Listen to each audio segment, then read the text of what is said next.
मधून अनेक कवी घडले.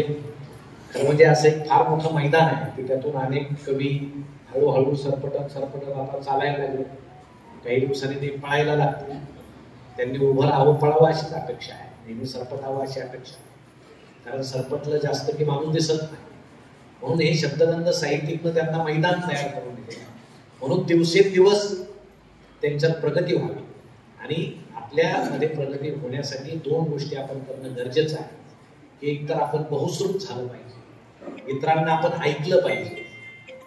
ते चांगलं असू नाही तर वाईट असो, चांगलं असेल तर चांगलं घ्यायला मिळतं, वाईट असेल तर असं बोलू नये हे समजतं. त्यामुळे बहुश्रुत असलं पाहिजे. आणि दुसरं आपलं वाचन खूप असलं पाहिजे. आपण किती जणांनी दिवाळी अंक घेतले, त्यातले लेख वाचले, कविता वाचले हे मला माहीत नाही. पण मी सर या 4-5 दिवसातून दिवाळी अंक घेतले. मी अंक का घेतो? कारण त्यांच्यात चांगल्या गोष्टी आहेत, त्याचे मी टिपणं काढतो आणि ते अनेक ठिकाणी बोलतो आणि लोक टाळ्या वाजवतात. ते का वाजवतात मला समजत नाही. त्याचं कारण एकच असतं की त्यांनी ते वाचलेलं नसतं आणि समाजानं न वाचणं हे आमच्यासारख्याच्या पथ्यावर सध्या पडतं. आणि ते सांगतात इतका बुद्धिमान वागता मी अजूनही पाहिजे. ते आलेलं आहे दिवाळी अंकात, तुम्ही ते वाचा. आणि ते वाचलंच नाही तर आपल्याला कुठून करणार? मी त्या एका अंकात सर एका शहराचं नाव वाचलं. चेन्नई पासून 140 किलोमीटरवर ते शहर आहे. आणि ते असं शहर आहे की तिथं न्यायालय नाही, पोलीस नाही, अधिकारी नाही, चलन नाही. प्रत्येकाकडे एक कार्ड दिलेला आहे. वाटतं एरोव्हिला नावाचं काहीतरी ते शहर आहे. आणि तिथं 49 देशाचे प्रतिनिधी येऊन राहत आहेत. त्यांनी काय करायचं?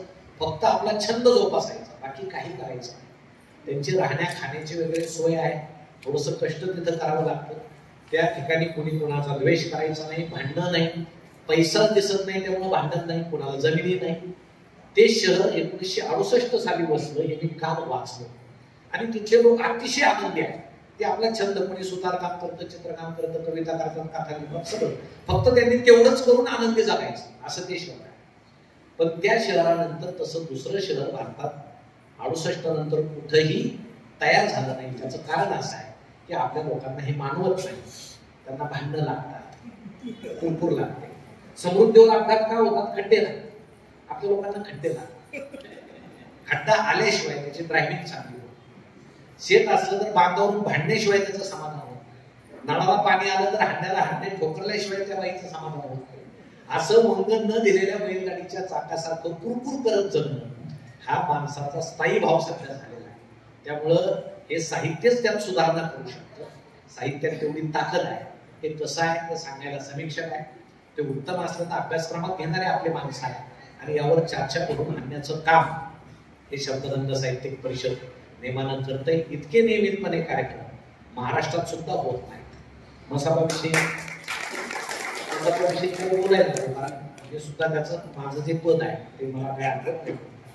मामा इथं त्या पदाचं काम तर मला माहितच नाही. पण मध्यंतरी पुरस्कार दिले त्याचंही काय झालं ते आपल्याला माहित आहे. आणि सर जे बोलले तोही संदर्भ त्याला असू शकतो. त्यामुळे कुठली संस्था काय करते ते सगळे आपलेच आहेत. परंतु ज्याला साहित्य लिहिता येत नाही, म्हणजे ज्याला खेळता येत नाही त्याला हातायला व्हावं. जसं त्याला कविता कथा लिहिता येत नाही त्यानं साहित्यिक परिषदा स्थापन कराव्यात असं महाराष्ट्रात जे रचलेलं आहे. त्यापासून शब्दगंध साहित्यिक वेगळी आहे.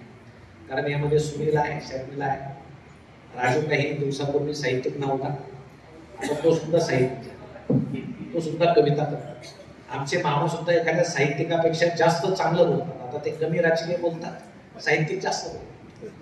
आता आधी ते 80% राजकीय बोलायचे, 20% साहित्यिक बोलायचे. पण आपल्यात येऊन सुद्धा एखादा माणूस बिघडला म्हणून किंवा सुधारला म्हणून त्यांच्यावर सुद्धा तो परिणाम झालेला आहे.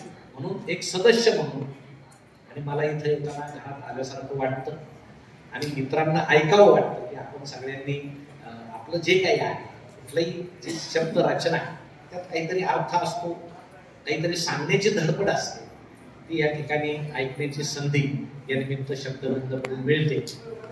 सर्व कवींना मी नवकवी म्हणणार आहे, पण रचना करणाऱ्या सर्वांना मी मनपूर्वक या ठिकाणी शुभेच्छा देतो. सर असं जे म्हटले की अनेक कवितांच्या चाली चांगल्या पद्धतीनं प्रकारची लावल्या जातात. पण आता संगीतकारांना संधी न देणारे कवी आहेत, ते आधीच चालीत लागतात.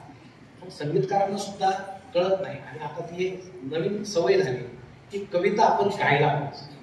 एखादे गाडीकर सर असतात ज्यांच्या आवाजामध्ये तो दर्द असतो आणि ते गातात ते छान वाटतं. म्हणून आपली कविता गेयच झाली पाहिजे असा अट्टहास न करता माझं स्पष्ट मत आहे. माणसानं खूप खाल्ल्यानंतर त्याला मळमळ होते आणि तो वॉमिटिंग करतो. त्याला त्यावेळेस असं वाटत नाही की आपण ते वॉमिटिंग करताना त्याचा असा नकाशा तयार होतो किंवा त्याचं असं चित्र तयार होतं, कारण अस्वस्थ झाल्यावर तो ते करतो त्याला बरं वाटतं. तसं प्रतिभा, प्रज्ञा, एकदा ती साचली आणि माणूस अस्वस्थ झाला की ती बाहेर पडली पाहिजे.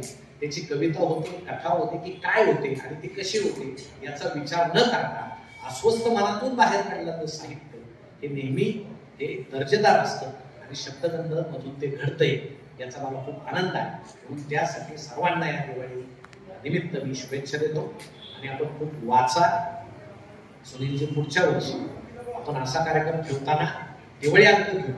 मी काही 4-5 आणील, आपण एक आणा आणि ते अंक असे, कारण किमती न परवडणारे आहेत आपल्याला मान्य आहे. एक जण सगळे अंक घेऊ शकत नाही. प्रत्येकानं वेगवेगळे अंक जर घेतले आणि ते जर फिरवले तर मला वाटतं त्यातलं दर्जेदार साहित्य सुद्धा, त्यातल्या दर्जेदार कविता सुद्धा वाचल्यानंतर आपल्यामध्ये आशय संपन्न सुधारणा होईल याची मला खात्री आहे. म्हणून बहुश्रुत व्हा, खूप वाचा आणि खूप चांगली चांगली निर्मिती करा. त्यासाठी शब्दगंधचं विचारपीठ आपल्यासाठी उपलब्ध आहे. त्याचा आनंद व्यक्त करून मी थांबतो. धन्यवाद.